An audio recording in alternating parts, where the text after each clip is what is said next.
Float, float, we'll be floating on a boat. Phyllis, did you know that in 2 weeks it's already Friday the 13th? Yeah, what are you gonna do that night? I don't know, probably just sit inside by myself in the dark watching horror movies. Whoa, whoa. Haven't you heard of Taste on a Boat? Wait, what? That is brand new information. Yeah, August 13th, Taste is gonna be on a boat. It's gonna be awesome.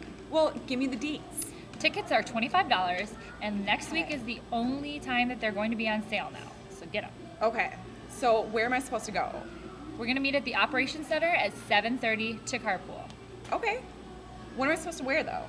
Well, the dress code is semi-formal, so I'm thinking a cute dress, maybe with a nautical theme pashmina afghan. The guys are gonna be dressed up too, so we'll all look great. Well, that sounds awesome. Never thought I'd be on a boat.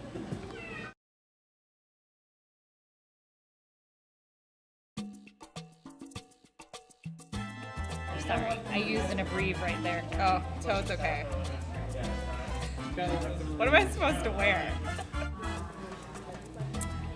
Oh, wow. Right? Wait, do I start? I don't know.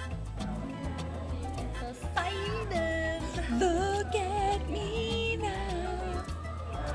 Never thought I'd be on a boat. August 13th. $25. $25. Wear your nautical theme pashmina afghan. And your flippy floppies. You be making copies.